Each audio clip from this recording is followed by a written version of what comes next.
So what's up guys, and welcome back sa ating channel. For today's video guys ay tatry natin sound check itong gawa natin na WS Turbo box design. So last video guys, kinabitan natin to ng 15 inches na 1000 watts. So ngayon guys ay kinabitan naman natin to ngayon ng 18 inches around 1000 watts to 1500 watts yung Joson Stage 18 na speaker. So mangyari guys ay itong box design ito is goods po siya, or pwede po siya sa 15 and 18 kasi nagkasya naman yung 18 inches natin dito sa loob. Ayan. So yung sukat nito guys ay shinare na natin last video natin. Yan. So check nyo lang guys yung video na sukat nito. Yan. So ngayon ay tatry lang natin guys kung okay ba itong WS Turbo sa pang sub tsaka 18 inches.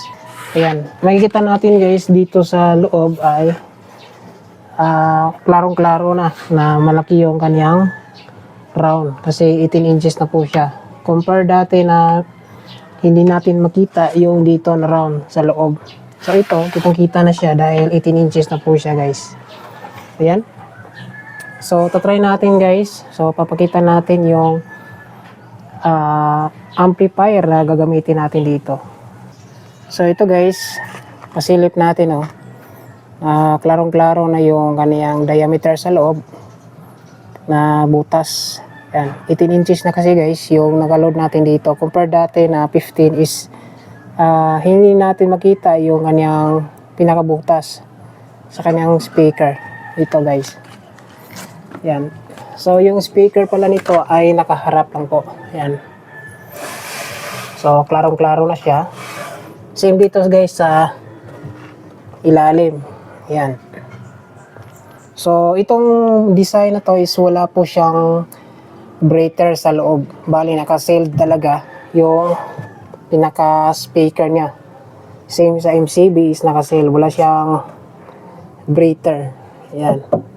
So dito lang sa harap yung kanyang design na ganito.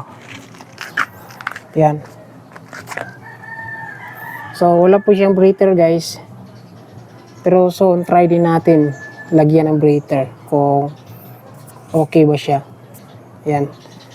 So sa likuran nito ay nakakabit na yung ating speak on. Yan.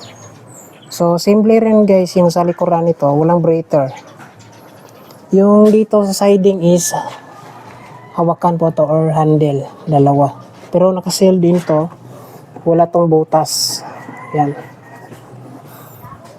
So ito yung power arm na gagamitin natin dito is ito guys, match po ito. Joson Earth natin na 1.5. So naka power on na po yan. Tapos mixer natin ito. Ito yung gagamitin natin ngayon sa sound check. Millionaire M6. Yan. So ito yung mixer natin na ipamimigay sa katapusan ng buwan ng Abril. Yan. So kaya kung gusto mo ganitong mixer, like, comment, and share lang sa ating mga videos para mapili ka na makatanggap ng ganitong mixer. So ginamitan din natin guys ng 23 XS na crossover ito. Tapos EQ natin Joson. Yung model nito ay 3102 Pro na EQ. 31 band po ito. Tapos gumamit din tayo nito guys, maximizer. Yan. So yung setup nito is simple lang. Output ng ating mixer is papunta na yan dito sa ating maximizer. Tapos out ng maximizer dito sa EQ. Out ng EQ is sa crossover. Tapos out na ang crossover, direct na sa power amp. So ito, gagamitin na natin to pang mid natin para may vocal. So ito, yung nakaload, yung bullet, yung isa lang. Ayan. So bali ito yun lang yung main topic natin ngayon, WS Turbo 80. So maganda naman yung kanyang design guys. Tapos maliit lang siya. Yan. So ngayon tatry natin mag-play tayo ng music. So ito guys, up natin yung volume sa power amp, Joson Earth 1.5. Bali dito ako nakakabit ng speaker sa channel 2. Up na natin yung channel 2. Mga 10. Yan, mga 10 AM. So, naka-volume na rin guys yung ating mixer. Makikita natin yung mixer natin is naka-point sa 0 dB yung palo. Yan, so normal lang po yan. So, yung mid-high natin is mamaya na lang natin yan patunogin. So, dito tayo mag-focus sa WS Turbo. Yan, so na-volume na yung power amp. Dito tayo volume sa crossover. Yung frequency natin is naka 140 pa yan. Ayan guys, 140. So, up natin yung volume gain.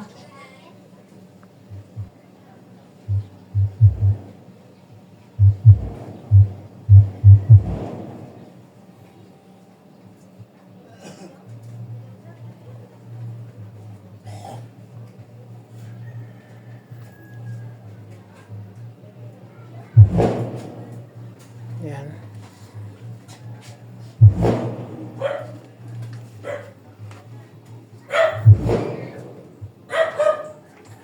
So, guys.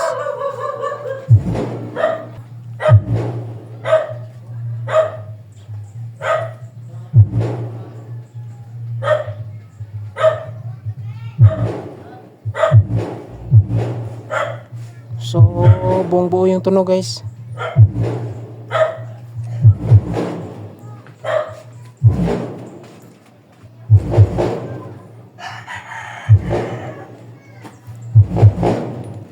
Yan, yan yung hero natin, set natin yung EQ.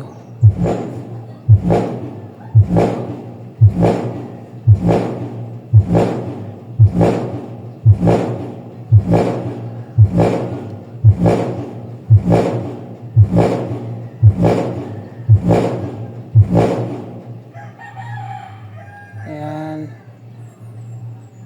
Check natin yung palo sa EQ guys. Yan, 0 dB. Pa natin. Maganda yung kaniyang bass guys, oh. Gapang na buo. 140.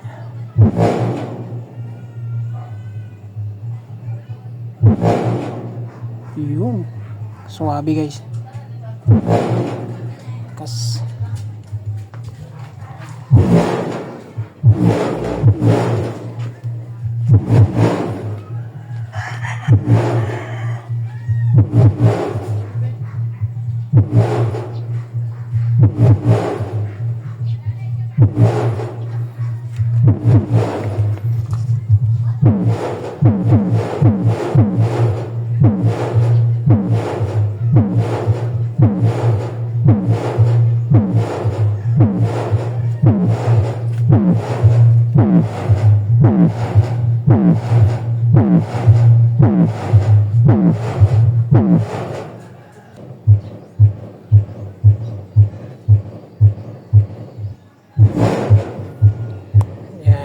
lagyan natin ng mid konti guys.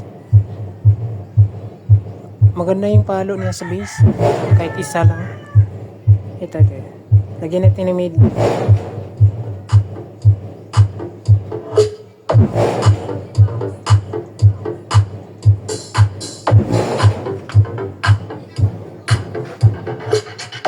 Soundwave Music Production.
God's P Remix.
Soundwave Music Production.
So yan guys, na soundcheck na natin itong WS Turbo.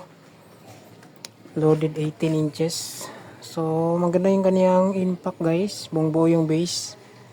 Tapos pwede rin siya sa, yung tunog niya pwede rin sa mga battle. Pero itong design guys ay goods talaga siya sa pang smooth, yung pang reggae. Yan. So maganda yung kaniyang output guys sa 18 inches. Baka soon, pag makabudget tayo, dagdagan natin isa kasi meron pa tayong isa na sub doon na same dito, Johnson Stage. Yan. So, maganda yung kanyang output guys. Malinis. So, yun lang guys yung video. Maraming salamat. God bless. Kaya ingat.